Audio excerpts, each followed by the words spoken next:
So I'm not allowed it. I'm not allowed at the local strip club anymore. But be warned, strippers in New Jersey. Oh boy. This month I'm on the way. So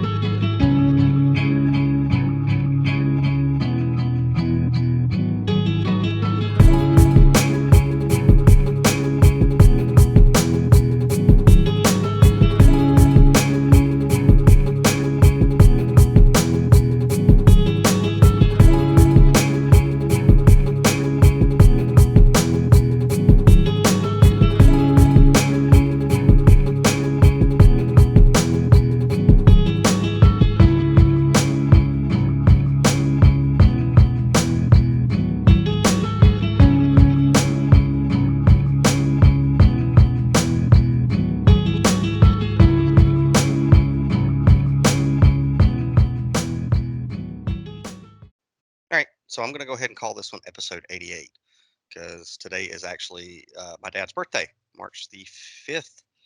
Right. So, which is cool because after we get done with this, I'm going to go see the Batman for the first time. It was supposed to be based off the Long Halloween, which was like my dad's the only comic he ever really liked, so it'll be cool. Anyhow, what's up, guys? What's going on? You guys good? Oh, We good? yeah. Good enough. I literally had to smoke some indica, which I rarely do before I got on with you guys, because as we were talking about, we're going into April, which is for the Cannasense Collective, that's like the big month, April, leading into 420. And Nick's new to it, but Dave is a veteran, so Dave knows that every April we always have some big campaign that we do in some way, shape, or another, right? uh, and so you know, CannaSense is doing a lot of stuff starting in March, leading up to April, and Teams In, that's us. God, it's like it's almost like we have dissociative identity disorder. People are like, "Who are you with?" But I think we talked about it last time that we had went to an event up in Atlanta, Nick and I, at Airport Vapes to a cannabis event, an activist event for they were pushing for more legalization than decriminalization. You got your hand raised like in Zoom. Is that like by an airport? I think that the reason Coincidentally. I think that the reason they called it Airport Vapes might be that. Let's see. How many podcasts are going to say this? I think this is like the third one. Nick, was it next to the airport? Mm-hmm. It was close enough. There You were could take a airplanes plane there. Yeah, but yeah, it's a good spot, dude. And People Dave, were high. everybody was high, in a good way. But yeah, when you come down, we'll take you there. Yeah, it's right off. It's like when you land. So people who are listening, when you're coming into Atlanta Hartsfield, just open up Airport Vapes. It's right across the street, and it's more than just a vape shop. I assure you, right, Nick? Yeah. It's Well, it's a just yeah, it's a cool place. it's a cool mecca for people like us. It really is. But we had the event there, and we're going to be going there regularly. And we met a lot of cool activists in all kinds of ways. And I just got off the phone with Dr. Uma. Now, I don't want to pronounce her last name because I know that I will butcher it. So I'm just going to call her Dr. Uma.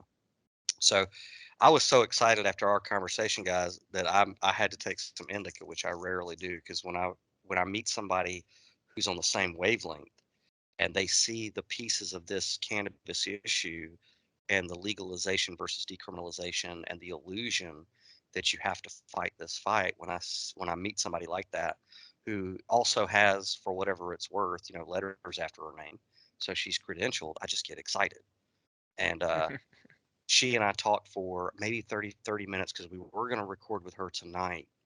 But the conversation we had was just so, you know, I mean, both of you have read The Alchemist by Paulo Coelho. No. Well, you have, Dave, you have. Incorrect. Yes. And I mean, even Nick, though, both of you know I'm always looking at omens, and nobody comes into my experience willy-nilly. There's always a reason that you interact with other, conscious people. And some lesser than others. Some are just walk-on parts on a war, Summer lead role in a cage. What I did? Nobody. But the conversation she and I had is she looks at it from a doctor's point of view, an activist point of view, a spiritualist point of view, and a common sense point of view. But just in our short, brief conversation, the things that synchronize with what we're doing with Zen in the car, what she's doing with her speaking engagement in a book she's going to get published, and what CannaSense is doing, it was just click, click, click, click, click, click. So I got really, really excited about it, and I'm looking forward to recording with her tomorrow night. But Nick, you were there whenever she gave the speech. I think you and I were behind the camera. She was my favorite speaker. Yeah, she was great. I really like her message. I'm looking forward to talking to her. Did you tear up? No, I didn't No. tear up, I but teared up. I teared up. What do you remember certain points? I mean, because whenever people give speeches, it's always you remember how they make you, how they left you feeling rather the than what they impression, said. yeah, more than Yeah. the points. Was there any I points that you? no, I don't. No, I don't. Well, okay, the biggest point for me that she hit right on the head was to not make the plant dangerous. That there is this kind of movement, and there has been for a long time, to continue. Oh, we got to have higher THC, higher THC, higher THC. And you used to be able to say nobody's ever overdosed on marijuana, but now it's harder and harder to say that. You know, when you get stronger and stronger plants, you have people eating edibles, and they overdose. Well, not overdose, but eat too many edibles, not even knowing that it's an edible, and then they get heart attacks or something like that. So there there are good ways and bad ways to use anything, and yeah, I think it's important to keep the plant safe. Yeah. And when she and I were discussing it earlier, and we'll go into depth tomorrow, is that she and I both view it as a spiritual sacrament first and foremost. You know, but I know that for me, because I was running back and forth from where we were set up, to the laptop, emptying footage and battery stuff. But maybe this is the point that I always focus on when I come across anybody who's into plant-based medicine like me, is how, the tragedy story that got them to realize that this is a medicine. There's always a loss. Somebody who, testimony. yeah, Yeah. the testimony. But that's what stuck out. And so she'll be talking to us about that tomorrow. And then after that, we just have, I'm looking over at the slate that you wrote out, Nick. We have a flood of people from every single angle of this issue, specifically here in Georgia, on this issue that we're going to be interviewing. So all leading up to, 420, which is, Dave is going to be way more involved in this one because we got a lot of stuff to do, man. And it's like the other conversation that we're going to be having with Dr. Umi tomorrow is, and what the three of us have talked about it, is we appreciate the energy of activists, specifically here in Georgia or in any state where there's, that it's still illegal to have plant-based medicine. We appreciate the energy of political activists and cannabis activists and fighting for permission, right? But Dave, you and I both know that that it's a fight that is a voluntary, illusory fight. Because if the point is let's say, point is to, here's the medicine, here's the people that need the medicine, right? Why are we going to, I don't know, this stupid Pokemon third party to ask them for permission when you already have permission to do this, get the medicine to the people, right? We know, Dave, that that's a fact because we've been providing medicine to patients in all 50 states lawfully since how long? When did you join? 2016. Okay. Well, I joined in 2016, but I believe that the collective, I might be wrong. I know it was at least conceptualized in 2015.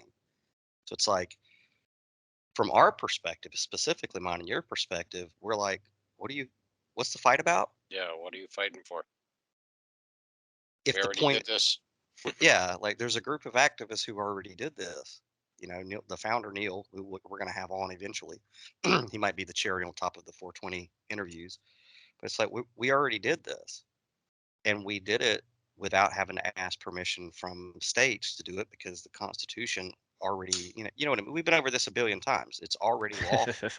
So it's like I don't want to get frustrated with political activists here, specifically in my home state. I don't want to get frustrated because it's like, forgive them, they don't know what they're doing. And that does sound condescending when I say it. It's like, but the fact of the matter is if the mission, if the objective simplified is, for example, there's 22 veterans that are blowing their brains out every day due to lack of access. If that's the problem and the solution is get them their medicine as soon as humanly possible, then we've been doing it since 2016 at the earliest, right? It's like all of the energy that's in the legalization and decriminalization movement is great, but that energy could be better served in more things that are productive for all of us, like fully informed jury, Yeah. things like that. You know what I mean? So anyway, I was just really excited to speak to her, and I'm excited that she's going to be coming on tomorrow because I'm going to have to put a bit in my mouth tomorrow and just let her have it and you guys have it because Do you have one of those? I'm going to have to get one. I'll probably go get one tonight. But so that's cool. And let's see, we are about to start. I don't know what you want to call it, Dave. I'm going to leave it to you. So I guess since this is Zen in the Car, we're just going to say these are Team Zen events powered by CannaSense. Sounds good to me. So, and the collective newsletter is coming out, but I don't know if you've seen the venue, but March 31st, if anyone is in the New Jersey area, Team Zen and Team CannaSense, so it's like a hybrid thing. We're going to be at the CannaPreneur Conference. Let's see, it's March 31st between 10 a.m. and 3 a.m. p.m. in Linfall Hall, the mansion at the FDU Florham campus. And I'll put links in the Christ box below for everybody. But we're going to be having a CannaSense event there. And if you're in the area, click on the links, in the Christ box to get tickets and information. But have you seen the pictures of the place, either of you? No, I didn't. Nick? Yeah. It looks like Xavier's X Mansion. This place is nice, very nice. So, but we'll be there. Dave, you're going to be there. Nick, that's pending. Probably not. I'm probably not going to be able to make it. Probably But that's. I'll tell you what I'd we like could do. to, but We could set up a laptop on the table and just have you on Skype. yeah, I can phone it in. But it'd be cool, man. So I'm going back up to Jersey to sleep on that couch behind Dave for a while. Yep. That'll be fun. It's always fun. Till I kick his ass out. Yeah. It's already That'll made probably up be for about you. 3 days. You won't be there most of the time anyway, so. We'll see. Right. No Uh-oh. worries. Yeah, no worries. Because, by the way, before I come up there, should I dress for cold? I don't know. We usually have spring, summer, winter, and fall every week, so dress accordingly. Dress accordingly? All right, Yeah. cool. Because you know where I'm going almost as soon as I get there. The beach. The beach. The beach. But The beach. yeah.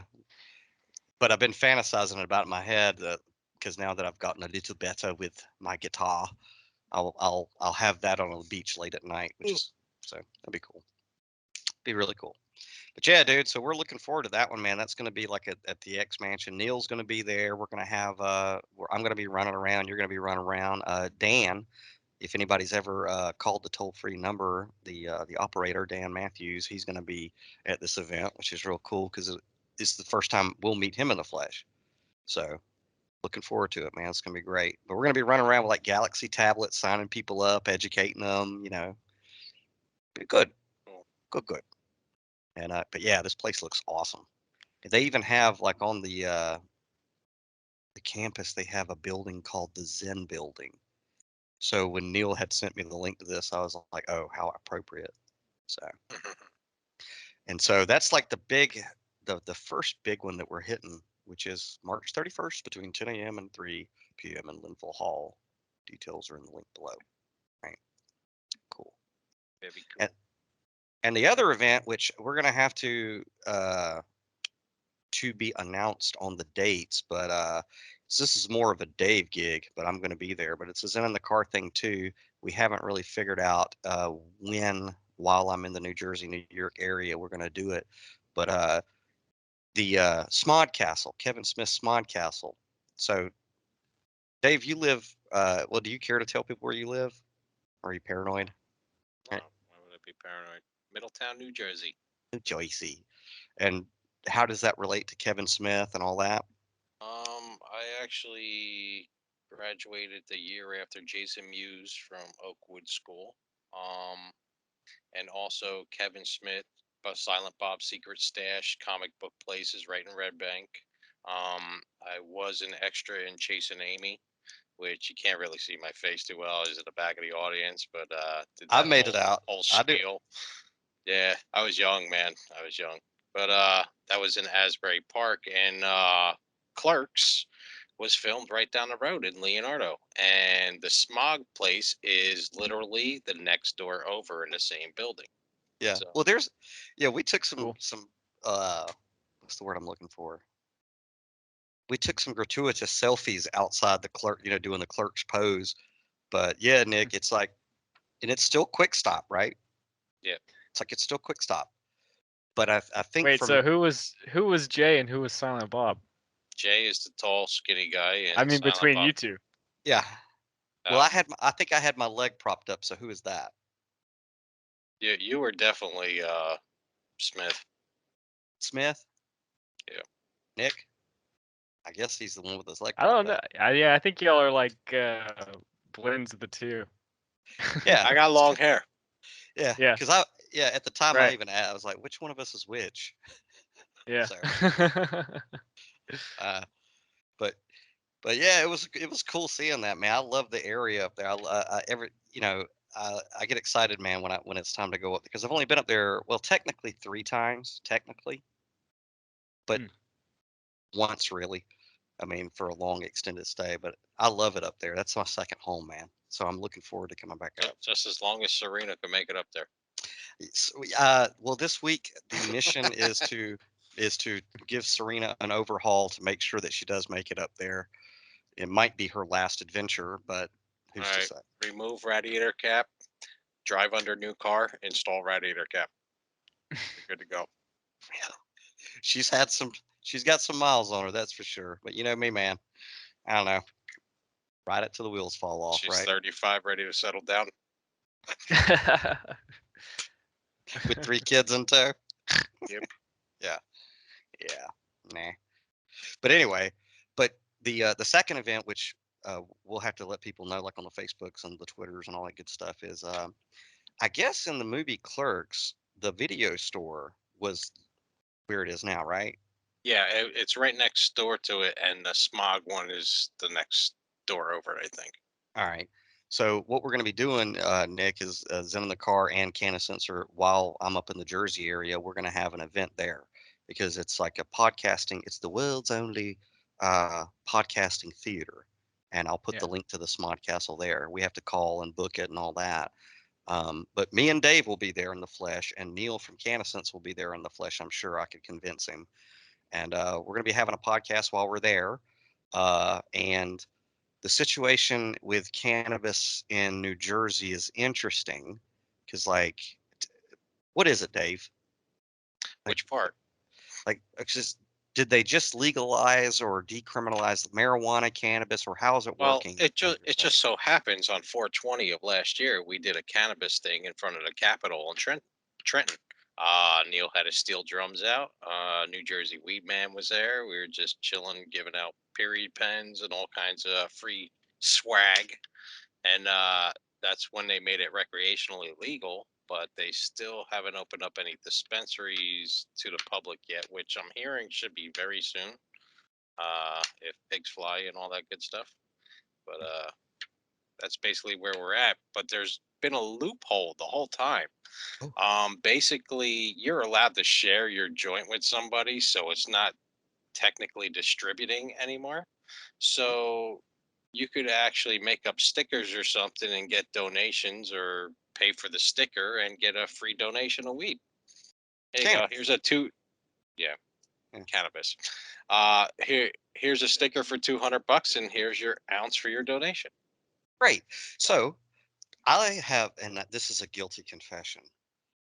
And I don't know where this confession came from, but here I've never liked sweets or desserts or anything.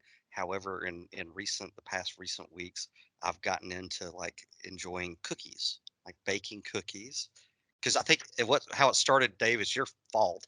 Is you gave me a Planet of the Apes cookie jar, which is awesome, and I'm like, well, I got to put it to use. So I learned to bake cookies. So uh, I now I eat cookies. Like that's my little treat at the end of the night, which is so whatever. But when we do this Smod Have you Castle thing, have you been able to tell anyone to get their damn dirty hands off your cookies? no, but thanks for that. I'll have to use that next time. But so yeah, when we do announce the Smod Castle event, I might even bring that cookie jar up. As a matter of fact, I intend to bake a lot of cookies that will be appropriately priced, that come with a free gift of uh, 1 ounce of medicine or whatever your donation for so that might be happening at Smod Castle, right? Uh, I don't know, dude. I mean, Dave, I don't know if you want to do that before we go to Fordham to the university or after. I don't know how you want to do it, but it will be in March, right? Is that when you'll want Sure. to?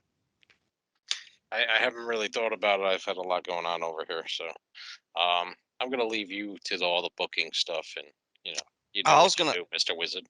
I was gonna delegate it to you, but I'm excited about this venue because I mean it's cool. It's Kevin Smith, it's Clerks, it's comic book stuff, it's podcasting, it's cannabis. It's really neat. And the area, well, I love the area. So be cool. So if anybody's it's in Leonardo technically. So keep watching the Facebooks and the social medias for like whenever we announce that, because that's gonna be a fun time up there. And let's see. Then I don't Dave, I don't know if you're gonna be down here in Georgia. You should be. Um, but Team Zen has been invited to the let's see, it's the Georgia World Cannabis Conference in Atlanta, Georgia on April the 23rd of this year.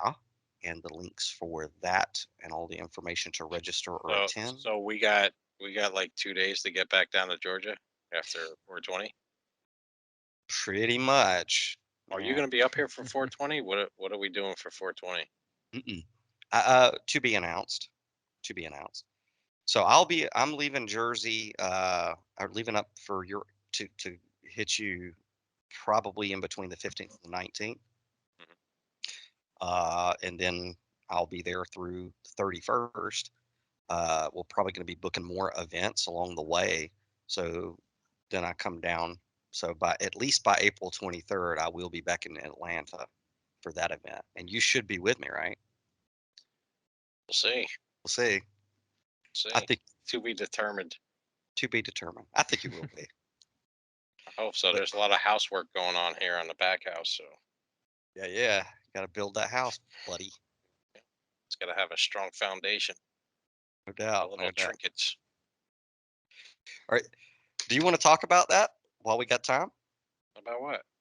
About the reconstruction of a house and how that applies to therapy? You're just rebuilding your foundation. I totally renovated my back house. My mom passed away September 4th. Um, I took over both of the houses. There's two houses on the lot.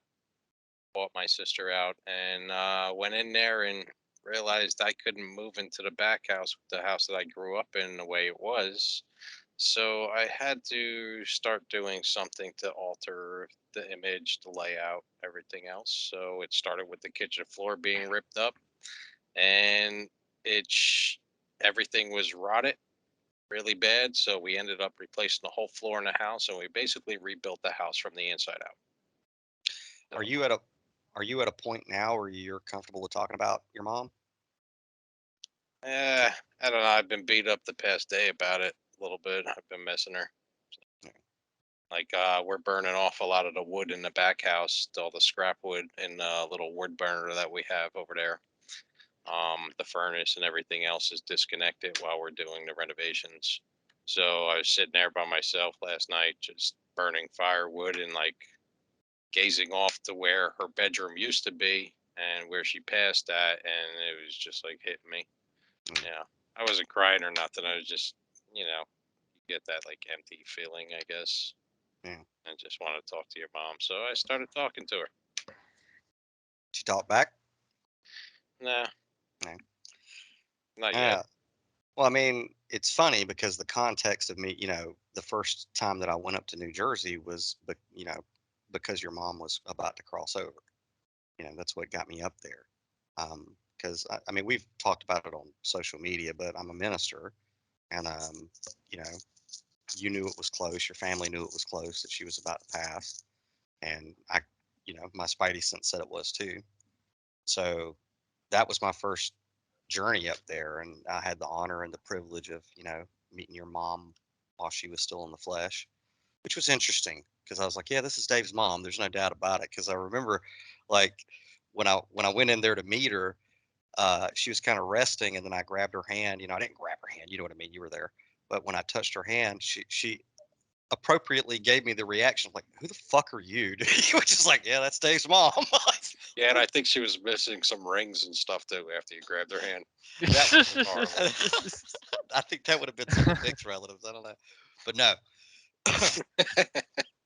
But yes, so I was there. I was there with you, and I know. I've lost both my parents. I'm an orphan, so I already kind of knew what you were going to go through.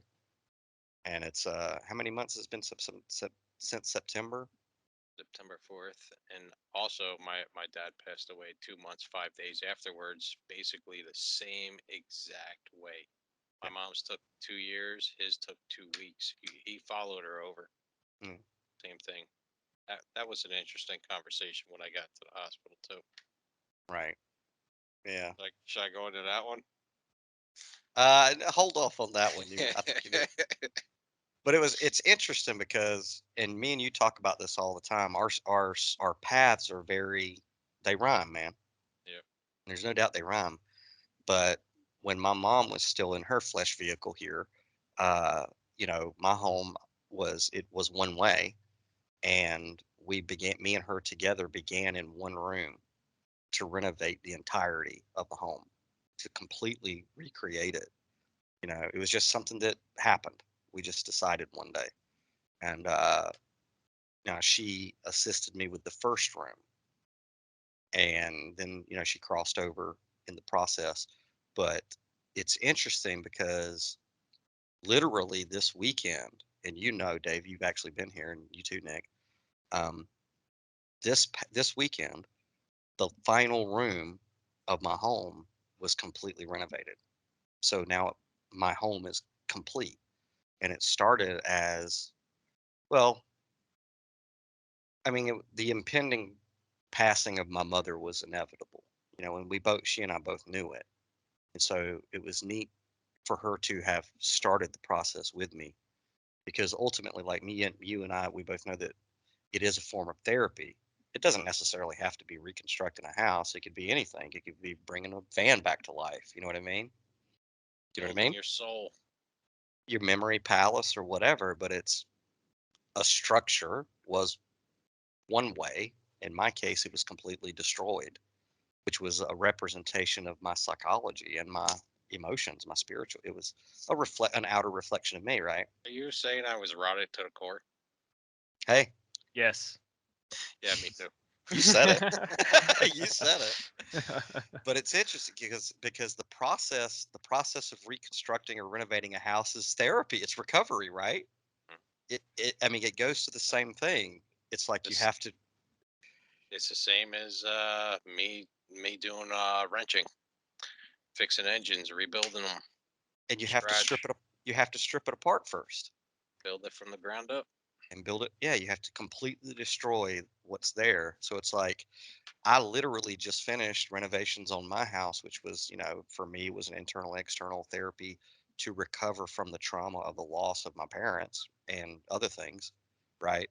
And I know what you're talking about because the last time I was there and I saw, the house as it was that you're building, with your mom there.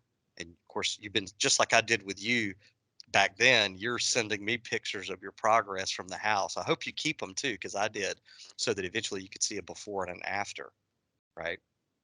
So it's cool, man. It's really neat. I don't know how much I influenced that, but it was like the house needed to be reconstructed anyway. So, but I know where you're at. There were days where, there were certain spots of reconstruction here or things that I just needed to get rid of where I would just pause and couldn't because I was like, but that's the way that mom had it, or that's the way it was. And it's just, you know what I mean? Yep, So, Mhm. got to be different. yeah, it's rough though. Like for example, I don't know, but when my parents were still here and the three of us would discuss it, I would say the only thing I really want of the two of you is daddy's bowling shirt and this one particular blouse that my mom had that was sewn by one of her friends that is just indestructible. That's all I ever really wanted material wise. You know what I mean? Because everything else that's material, I mean, everything else of them is still here. I'm the product of them. I told my sister, take everything. I don't want nothing. Right. I don't want nothing. And Fresh slate. yeah, because it's like all that stuff is just material anyway. But even still with that mindset, and I'm gonna do it tonight because it's my dad's birthday. But my dad, one of the last Christmas presents he ever gave me was this treadmill. He gave me this treadmill, right? It's his treadmill. And he gave it to me as a Christmas present. The thing is just it's certainly got its use from both he and I, for sure. A hamster wheel. The hamster wheel. I call him up sometimes and all I hear is cheat cheat cheat cheat cheat cheat cheat cheat cheat cheat. It's funny. Yeah, and the thing is, I mean, I don't want to date myself at all, but it's an old treadmill, but daddy used it and then he gave it to me as a gift and I've used it since. But I got to when I renovated the den and turned it into a movie theater, I was like, it's got to go. You know what I mean? It's fallen apart. It's a hamster wheel. It squeaks, and I don't really use it I mean, I don't really have the need to use it as I have other methods for cardio, but I know psychologically why it's still here, you know, and it being daddy's birthday, I'm like, you got to get rid of it. It's not him. Or put one of those water bottles in front of it with the little ball thing. You talking about the bird that does that? No, the water bottles Oh, for the oh, hamster. The little ball in it. oh, Yeah. okay. I got you. The Yeah. little man in the canoe. Yeah. And then another part of me, Dave, trying to be sentimental, was like, maybe I could repurpose it and make it something clever. And then it's like, dude, it's not your dad. It's just material. Yeah. You know what I mean? Yeah. Get rid of it. So I feel you, dude. But you'll have ups and downs, you know. But I'll tell you one thing, because I see how fast you're making progress on it, which is literally I'm watching it, and as almost as your therapist, your friend therapist, I'm like, I can see how long it took me to recover from that grief of the loss of my parents. And I can see like it took me this long and this much effort, but it's taken Dave this much effort and this much time. Right. That's how it's been all my life. My sister used to get pissed off at me too. Like she'd study all week for a test or something, and I wouldn't even like open the book, and I'd like ace the test, and she'd like pass with a D. She used to get pissed. But it's been like that all my life. Yeah. ADHD is my superpower. It is.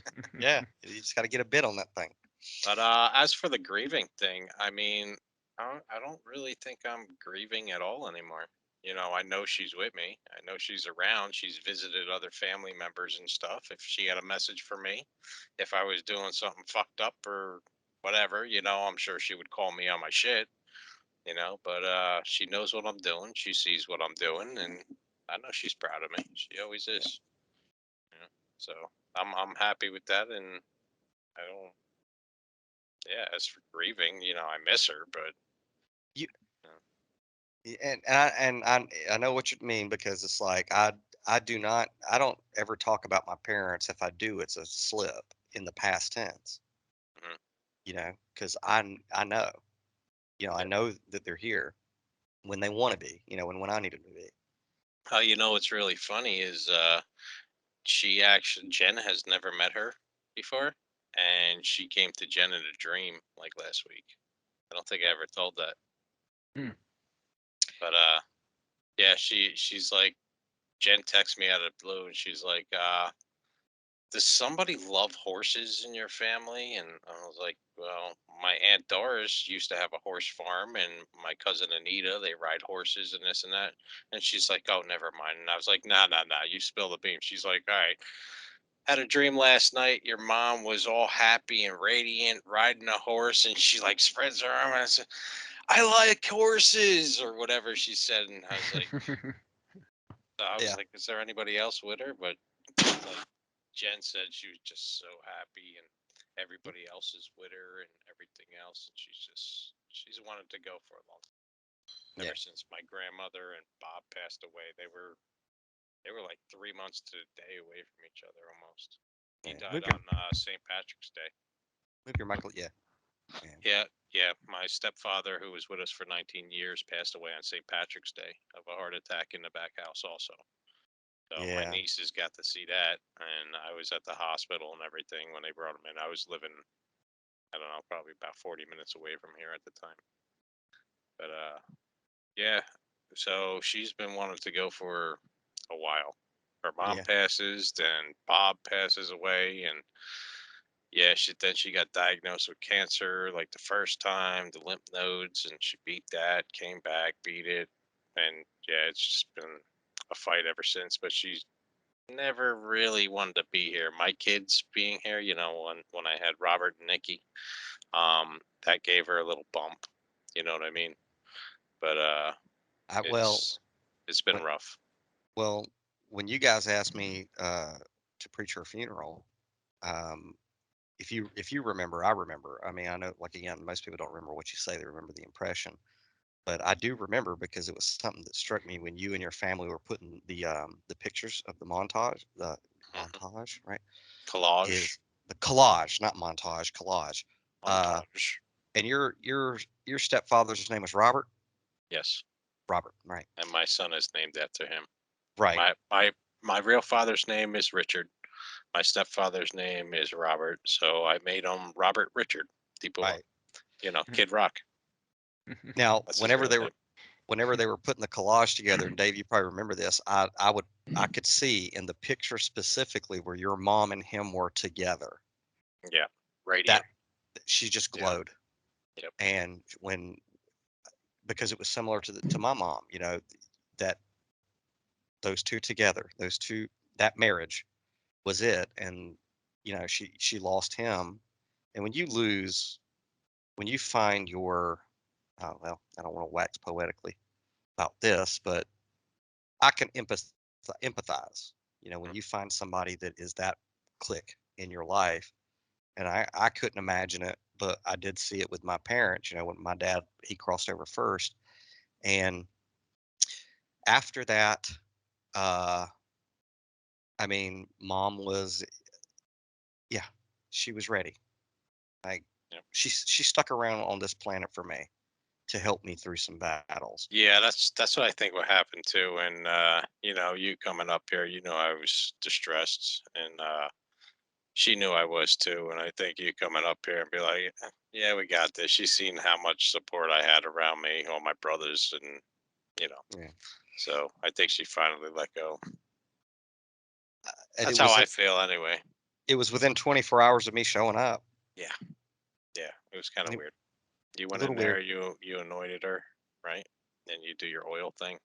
I don't know. I wasn't in a room with you. I let you do your own thing. So Yeah. I anointed her and held her hand, and for the well, our audience is weird like us anyway. So yeah, I communicated with her in the way that we could, and part of my role in as a minister is to assist people in that. But I knew, I mean, and it's documented. I have journals. I already knew that it would be within 24 hours, 24 to 48 hours when I showed up. You know, uh, but it was interesting. But for me, it's always interesting for me when somebody's about to lose a loved one because my spidey sense lets me know, and it's like, okay, well, I know that my presence isn't for necessarily for the person about to cross over because I know that they're okay. They're more okay than you know. You know what I mean? It's for the people who haven't gained, are left holding the bag still. yeah, who need to get the perspective that death is truly an illusion. It is just a transformation of energy, right? Can't And be destroyed or created. Just it just transfers. it just transforms. And my job in my own mind is like for you is I know how to communicate with those on a different frequency. It's science. It's not kookery. It's measurable and it's documentable.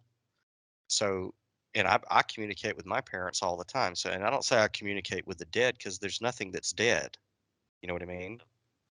So, my job is to assist people who have lost others. One aspect of what I do is to assist others who have lost their loved ones in how to just learn the new language of communication with their loved ones. Because that's really all it is. That's the only separation between the living and the dead is understanding the language to communicate, in my opinion. So I hope that like I've, you know, You know what's funny? You say that after my dad passed, and I was talking to one of my friends. I got a message from him saying, "Stop ignoring him." I was like, say that again. I was told to. My dad said to stop ignoring him. Mhm. So How'd you I take don't that? know. I I don't know. I wasn't ready yet. Maybe I don't know. Maybe I'm not in tune yet. Like I'm not Hmm. trying to ignore him or anything. Maybe I'm just not mentally there yet. You know what I Hmm. mean? Like Daniel said, different frequencies. So Yeah, different Yeah. ways. Have you, Nick? I mean, if you don't mind, have you lost anybody of significant import, or is that not an experience that's come into your focus yet? Um, I don't know. It's hard to say. I don't know if I would they're say important yeah. I yet. don't know if I don't really have a story to No. share ready on hand. Is it a fear But for you? Like, for example, for me, like prior to my parents crossing over, that was the a terror of mine up until the event. Like, there wasn't a day that went by while my parents were in the flesh where I didn't have at least 60 seconds where I dreaded the moment that I knew ultimately was gonna happen. no, it's not a fear for me. Good. You know, Yeah. it's an inevitability. My biggest fear is that I'll die before my parents, Really? and they'll have to deal with that. That's my biggest fear in that sense, in that vein of fears. Very understandable. Yeah. Hmm. Yeah, I could see that, but that never really occurred to me. But Hmm. I mean, until you just mentioned it. But yeah, Because I can imagine that'd be devastating. But I mean I've come to terms that in my experience, like my great grandfather passed away, and right before he passed away, I had a dream that he was just ecstatic. You know, he was just ecstatically happy, and and I don't know, it eased it in, you know, Yep. and then he passed away like next day, if not a few days later. And but I mean, I knew he was ready to go. I haven't had anybody that I've lost that wasn't ready to go. Yep. I mean, my grandfather, that I was just talking about my great grandfather, but my mother's dad passed away suddenly, but even him, I think he was ready to go. So Yeah, I think that helped me a lot. Also, my mom was, she was ready to go. You know what I mean? She was comfortable with it. She knew what was going on. She was just ready, and I think that helps me a lot on my day to day. You know. Mm. Well, mm. What do you think about all of the? Because I mean, me and you talk spirituality when we're on the bridge of this enterprise, Nick. But what are your thoughts on weird things like, for example, Dave and I communicating with quote unquote the dead or our parents? Do you think it's psychosomatic, or there's some science to it, or it's just imagination? Like, what are your thoughts on that? I think you should be weary of communicating with spirits in general. Um, I don't I don't think it's psychosomatic. I think it's a real occurrence, and I think it's a well documented thing. But I don't think you should just always assume that you're communicating with who you think you're communicating with. But I don't know. Well, the Bible says test the spirits, right? Try the Exactly. spirits, right? Well, yeah, test the spirits. And then Yeah, and that that in this that can be in the sense of the spirits that the way that we think of it, spirits as in people who have moved on to the next plane. But it's also just that saying is just generally to always test everything you interact with, even different people. So to always be testing it and be wary. So yeah, be as wise uh, as a serpent. So I mean, and I agree with you. Like because I'm the foundations of my spiritual uh, journey is always going to be in the Bible anyway. hmm, Uh, I believe the Bible is the truth, uh, and that it is inspired. My interpretations of it are heretical, which means free thinking. Orthodox means narrow thinking. Heretical means free thinking. My interpretations of a lot of the scriptures are a lot different than how most organized religions interpret it. But try the spirits is certainly somebody who, me personally, who's been through spiritual warfare training and all that. It's like, yeah, you do have to be careful. You could be talking to a spirit that is pretending hmm, to be a loved one that's lost. And I used to be so terrified because I interpreted the try the spirits thing as all of them are, right? Like there's only hmm, one guy that you can talk to, and it's got to be Jesus Christ. And that's the, hmm. but then Well, the, even then, if you're not testing the spirit, you think you're talking to Jesus Christ, and you're really talking to Lucifer or an angel of light. an Uh, antagonistic thing. mhm. Yeah. And in a way, it's not even a antagonistic thing. It's just another means to the same end. Yeah. So, if you can see through the deception, you're still getting the same information that you would be. So, yeah, You got to be careful. Well, let me just ask you have to be this though. careful, I guess, is my point. Let me ask you this. So, and I don't have a church to build, dude. I ain't, I like just discussing it because it's like, hey, I also know Romans 14 says make up your own mind. Each individual believer makes up their own mind about X, Y, or Z. But so I like to just find out where people are at in their journey. But we both agree, try the spirits.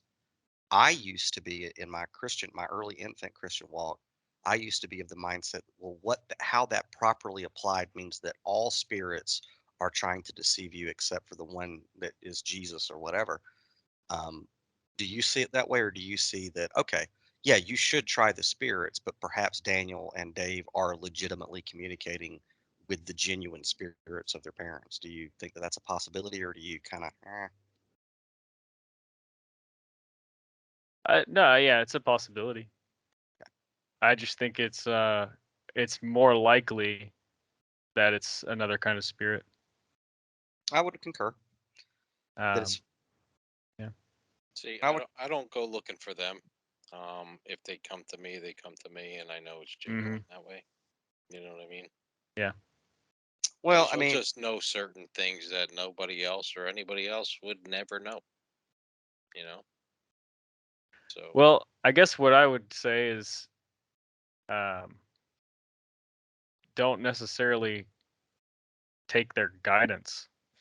You know, um, take it as a take solace in that they're happy and they they're in a better place if that's what you see. But I wouldn't necessarily, if they were saying to do something, I wouldn't necessarily do it. Is the way I would see it. Um, all right. I'm not listening to voices either. Well, I mean, uh, yeah. I mean, like when you go through, well, I don't want to. I can assuredly tell you, and Dave knows this, and I know you do too, Nick. But if there's one message that you do get from the New Testament is that uh, if you're here in a flesh suit, you are in the middle of a battle zone. That this is spiritual warfare. I mean, that is the premise of Earth, is that it is spiritual warfare. And the Bible says, "For we wrestle not against flesh and blood, but against powers and principalities." Right? Which is talking about entities outside of the light spectrum that your meat suit can perceive. So, yeah, even me now, I openly, when I talk about communicating with entities on the other side, it I have to preface it with there's a decades of experience, study, and learning behind that. So I'm not just willy-nilly screwing with a Ouija board, you know, going, oh, well, there's a message, go do this. When I'm doing my communication, it is with, the decades of training in spiritual warfare. You know what I mean? So I kind of take it for granted that if somebody hears me talking about these types of things, that they have that training too. And it could be dangerous for somebody. Like for example, we were talking about tarot cards off the air, and it's like tarot cards. You and I know what they are, right? Um, there's a science to it, and this is documented, well documented. There's a science to it, and it is a scientific thing.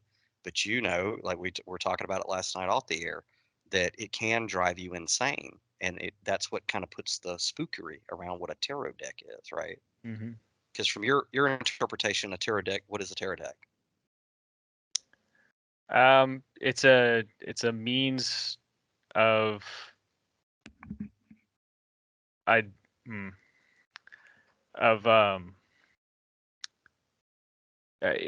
your interpretation is nothing that you wouldn't have interpreted without the cards. So it's I mean, you would say it's a means of tapping into your subconscious, but I don't even know if it's necessarily that um, exactly, but I don't know how to describe it. You said last night, you said if your subconscious is in shambles anyway, Mm, yeah, right? yeah. It's you're the reflection you're gonna get is gonna drive you crazy. What I'm thinking now though is it can be it's something that can be easily manipulated. You can easily manipulate yourself with a tarot card deck because you're interpreting it. So um, I think I was saying the same thing over the course of the past couple days. Like basically where your psyche's at is how you're going to interpret it. mm, And maybe not the true meaning of what you're supposed to be interpreting. Which that's why, like, I'll read my own cards. I do it rarely. Like, I don't make, I do know some people, and me and Dylan used to talk about this. I know some people who can't make a decision without going to a tarot card deck, which is like neurotic. I mean, that's insane. So I rarely ever, feel that I need to go to a tarot deck. But I understand, like you, Nick, that it's nothing ethereal that's coming through. The cards are just pieces of paper. That's just ink. But whatever the reflection, it's a reflection of me, right? Mm. So when I don't need to Well, get in a something. way, it is ethereal then, because predominantly at your core, you're ethereal, whereas a person. Okay, let me rephrase. I know that the information that comes from the tarot is nothing outside of me. You know what I mean? Yeah. It's a mirror, right? So I only consult them once in a blue moon. You know what I mean? For but I have the understanding of, okay, this is something I'm looking at within myself, right? Yeah. And Dave and I have been talking about. Well, Dave keeps, I keep getting omens this week specifically, and Dave's like, "You're going to interpret it however you got to fucking interpret it, Daniel. That's what you're going to do." And I'm like, "I know, Dave. Like I know that that's what I want the card to mean, but that in and of itself I find useful." It's really funny that we're talking about tarot because I just got rid of my deck. Yeah, Yeah. it's Yeah. interesting. Yeah. Past In theory, with Daniel's situation, I basically already said that he made up his mind, so the cards are actually going to push in his direction of what his mind already made the decision, which I was 100% correct. Yeah. No He's point. 100, which is also, it almost smacks of the scene with the Oracle and Neo, where she's like, "You're not here to make the decision. You've already made the decision. You're here to understand why you made the decision." Yeah. But yeah, but get kind of bringing that back to being careful of the tarot deck is, which is another thing. I have never gone to a tarot reader to have my cards read for me, because it's like, why would you do that? Why would you need to go to another party removed from who you are to interpret it for you, right? And who is going to force their psyche on it? And it depends on how fucked up they are too. They might even be worse than you. You know. Yeah, yeah. Now I have seen people read cards for somebody else. I've been witness to it, and I have known, because you know me, Dave, and you know me, Nick. I'm an eye detector. I notice things very quickly. Like I can analyze if somebody's wearing a T-shirt like Snap-on or whatever, or tattoos, and I can kind of get into their psychology really quick just based off of symbology. You've seen me do it, Dave. Yeah. I have no Uh, idea what you're talking about. right. Uh, but you've seen me do it where I can, it's just a gift that was given to me. I can get into your psychology based off of what you're wearing on your body or that you've attached to your body. So I understand how the process works. So sometimes I've seen tarot readers reading for other people and I know both their stories, right? Mm. And I'm like, that fucking bitch is just superimposing her story onto this other person. And this other person's going to go do some screwed up stuff, you know? So I've never, in that sense, the tarot is a dangerous tool. Yeah, the one time I seen you actually do that, and I was really impressed. And you're looking at some young woman's arm that was in Perry uh, Carnival, and did you actually make it? How do you know you didn't die? I was like, oh shit, here we go. Right. I remember that. Yeah, I think I blew that girl's mind, man. Yeah, Yeah. dude, you almost had her in tears, man. She's like, she was really thinking about stuff, and It, like, yeah, all the pieces fit in her puzzle yeah. at that point. And it was, how quick did it take me just to glance through her tattoo and then pull all that? Oh, 10 minutes, you had everything about her whole life, basically. Yeah. And it's science. I mean, it's psychology. It seems, you know, 100% accurate, too. and it Crazy. seems, yeah, it blows people away, but it's like, what have we said magic or sorcery or miracles are? Because it's all the same word for the same stuff.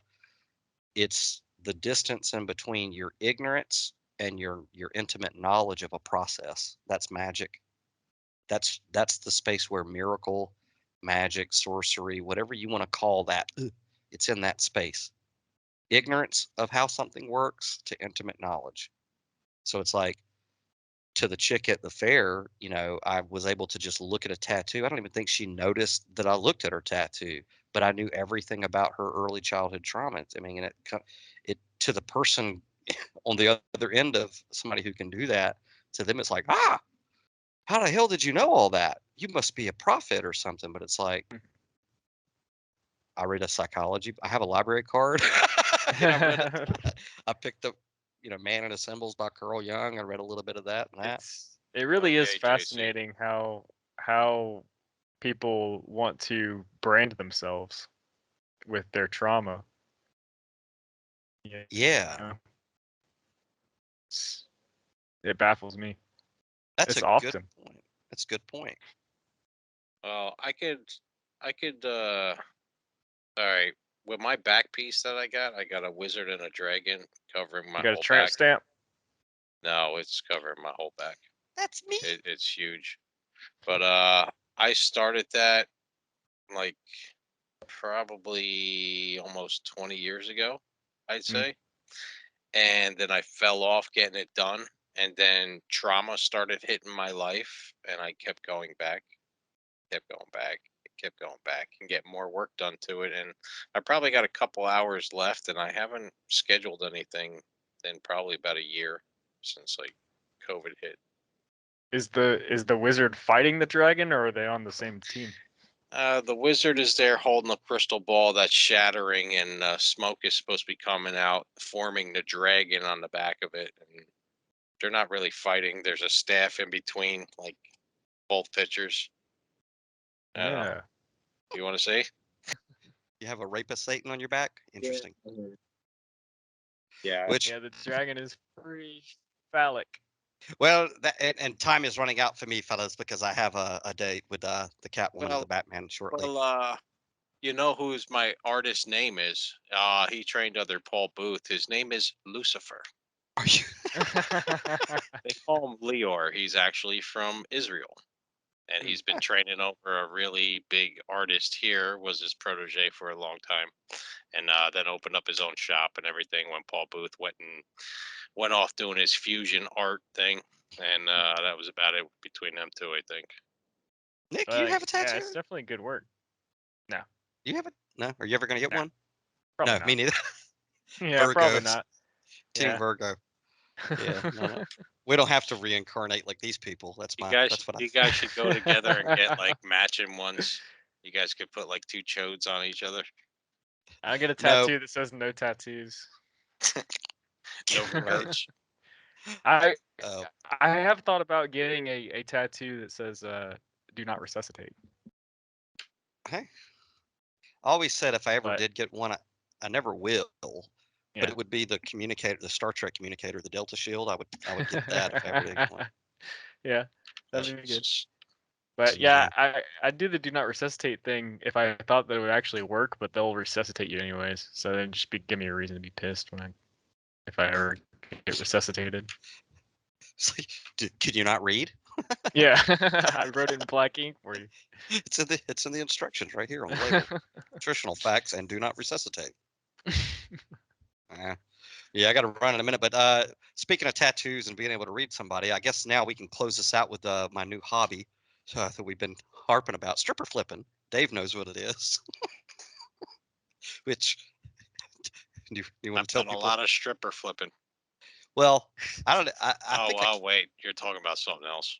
Yeah, I'm talking about a new hobby of mine. I don't know how long it's. Well, I know that I can't do it here where I live anymore, but I am We only going up have to one strip club. right, and I've been banned. So. Are you because of serious? Yeah, that's why. Yeah, I'll tell you what stripper flipping is for people who don't know, because nobody knows because I invented it. Is well, how do I build this story? uh, huh. Let's This see. one time in band camp. Right. My adult life, I've never gone to a strip club. It's just I'm a demisexual, right? So it's like it doesn't even for me. Uh, my sexuality and intimacy is paired with intellectual stimulation. So it's like for me, it doesn't matter if you look like Scarlett Johansson. If there's not some type of intellectual something happening, what's the point? The physical aspect doesn't kick in for me. It's weird. So there's that. Sure, it's not just ED.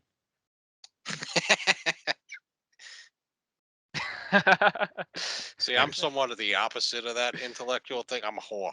Yeah. You're a whore. I'm a Yeah. whore. Well, you're the one who. I mean, Better. being around you influenced the stripper flipping hobby.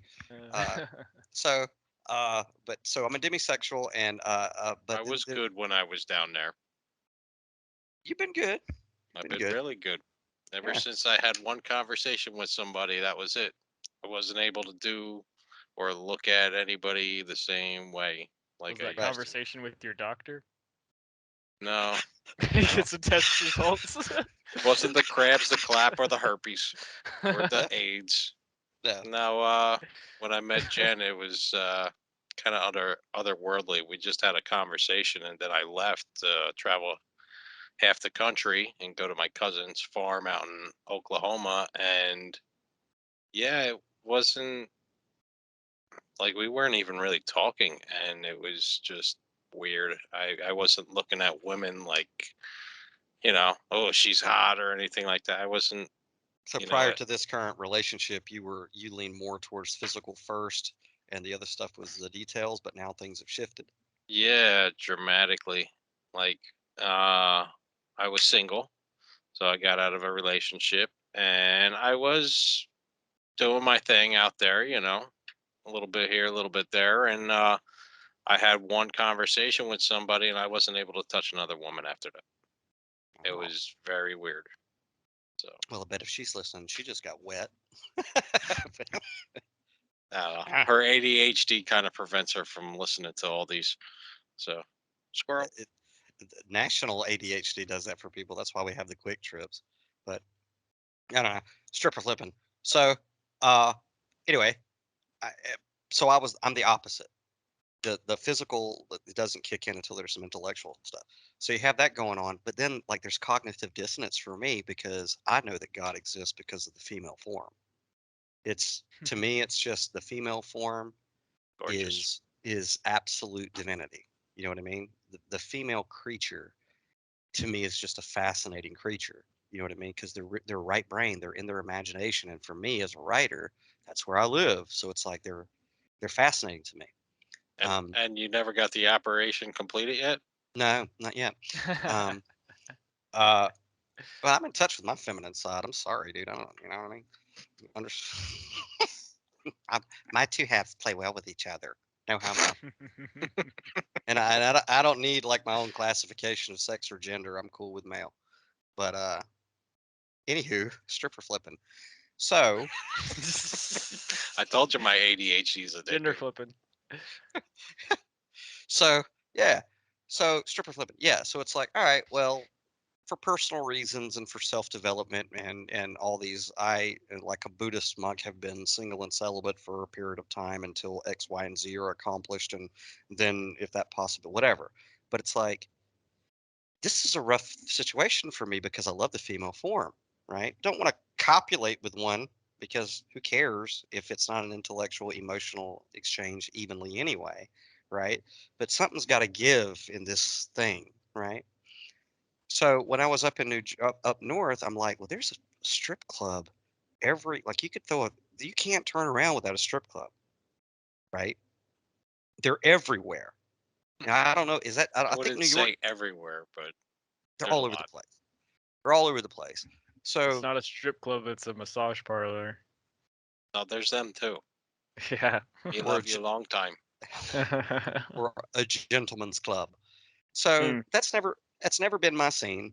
You know what I mean? Never been my scene. I never saw the point of going into a place to see naked women or whatever. You know what I mean? Mm. Just never understood it. But I'm at the age and point in life where I'm like, dude, you should be open to experiences, new experiences. Just to see. You know what I mean? Just to see what it is. So after I Insert can't joke here. right. What's the joke? I don't know. Insert it here or there, rather. Just put a condom on it first. Yeah. Right. So when I got back to Georgia after my adventures up north the first time, I was like, one day I just got a whim. I was like, we got one strip club in Warner Robins. I was like, I'm gonna go down to the strip club just to experience it and see what it is. Like, what is Pop this this? cherry. Pop this cherry. Like, uh, I got nobody to answer to. I'm a free moral agent, body autonomy, and all that good. I can do whatever I want just to go see what it's about. And so I did. And when I came in, I was greeted by, I'm pretty sure it's her real name, Raven. Um, I was greeted, right, right, because they all use their real names at strip clubs, I think, right? But I was greeted by, a lovely, architecturally, aesthetically pleasing young woman wearing very little, uh, to nothing at all, which I guess I should have expected at a strip club, right? So she greets me, and I'm like, okay, well, this is a thing. So we're sitting at I guess the bar because they don't serve alcohol at strip clubs here, so you can't drink, which I don't drink anyway. So it's like, okay, but so I'm sitting at the bar area and I'm having a I'm, and I know like this is her job. Like her job is to do whatever strippers do. Which what is a stripper's job in your head, Dave? Because Entertainment what else? and happy endings. Okay, I assumed it was stripping. stripping, right? This Well, in the conversation, this girl told me that a stripper's job is to provide the illusion, the fantasy, right? Okay, I was like, okay, but they literally, and I don't know if they do this up north, but this is what happened. They literally, so I sit down. This is my first time at a strip club. I'm like, I don't know exactly how this works or what it is. And me being a demisexual, what am I supposed to do here? I don't, they brought me a menu, right? But not for food. Like that's on the back, but it's small. You can get chicken wings. Uh, but it's a stripper menu. Like this price for this, the stripper will do this. This price, the stripper will do this, right? So I was like, oh, okay. So because I'd asked, I was like, well, how much is it for a lap dance, right? Because that seems to be like she's a car salesman, but for herself. So like right away, I kind of picked up that what she wanted to do was get me to do a lap dance because that's I guess that's where she makes her money, right? So I was like, well, how much is it for a lap dance? And she told me, and I was like, well, I don't want a lap dance, but here, I'll pay you this for a conversation, right? So she was like, are you sure? So now the doorman or the bouncer or whatever, he's watching the whole thing. So out in the open rather than in the back, I paid her for a lap dance, but I had a 45-minute conversation with her. And I did the thing with the tattoos because she's covered in tattoos, which I mean, because a young lady who works at a strip club has no childhood trauma, right? No, she was covered in it. Like she was covered in childhood trauma. And I did that thing that you saw me do at the fair, you know what I mean? And it's even easier when they have no clothes on because they're completely vulnerable and you can see all of the tattoos. So by the end of the conversation, I had gotten down to her root childhood trauma, and she was in tears and had decided that she didn't want to be a stripper anymore. So I was like, I left the strip club when they, at 2 a.m. in the morning, I left and I was like, that is fun. That is a lot of fun. Like I had a lot of fun. And a few days later, I was like, I have a new hobby. I have a reverse Hannibal Lecter hobby with vulnerable naked women who have a lot of childhood trauma because all of them are covered in tattoos. You know what I mean? Mm. And a few nights later, I went back and I did it again to another young lady. And I mean, that one was hilarious because she was like getting clothes on about mid conversation to leave. Uh, so then, yes, the staff of the gentleman's club here in One Robbins after the second stripper flip was like, "Don't come back, dude." Like it's like we're having a high turnover rate. You've already in a couple of weeks you've reformed 2 strippers. I don't know. So I'm not allowed at the local strip club anymore. But be warned, strippers in New Jersey. Oh boy. This month I'm on the way. So I don't know. But anyway, guys, That's pretty I cool. think yeah, you like that? I like it. Stripper flipping. It's a good hobby. We'll have to do Yeah. it while I'm up here, Dave. Just go in there and Don't bring get these me in trouble. bring some strippers into tears. And you know I can do it. Yeah, I know. Yeah. I know you do it to everybody we meet. Kind of annoying. Some people say it's triggering, He but just loves tears. I love healing tears. Oh yeah. So anyway, I got to run to the Batman. Everyone, click the links below. We are Team Canna and Teams In. We're going to be in New Jersey, March 31st at FDU. Florham campus. I said Fordham earlier. The mansion at Florham campus. So that's March 31st. Links below. At some point, me, Dave, and Neil will be at the Smod Castle, Kevin Smith's Smod Castle in Leonardo, New Jersey. I'm pretty sure there's going to be a lot of cannabis there. Not 100% sure, but 99.99% sure. And then, and dates and times will be announced there. And if you are in the Atlanta area, April 23rd, Team Zen / CannaSense, or Team Zen powered by CannaSense, is going to be at the Georgia World Cannabis Conference in Atlanta on April the 23rd. Also, at Airport Vapes, March 19th, there is a slim chance before I make it to Jersey, I will be at an event at Airport Vapes in Atlanta. Um, um, Gip from Goody Mom's going to be there with some other hip hop artists. It's another 420 hour with James Conway and his group. So I might be making an appearance there. Not quite sure. Hang out with some hip hop artists and yeah, hi. Might do that. Don't know. But it's invite only. So sorry if you're hearing this. Just be jealous. So anyway, I got to go run and see the Batman because it's going to be great. This has been a good one. I'm looking forward to tomorrow with Dr. Uma and all these other guests that we got coming on because I think honestly, I'm looking at it like a jigsaw puzzle, fellas, and I'm like, if we can put these guests together, then we can end the entire plight of stigma about plant-based medicine in Georgia and the South with what we're going to be doing this year. I really believe it. So, Nick, you got anything you want to? Any pearls of wisdom before I get out of here? No. Brilliant, Dave. It locks in the flavor.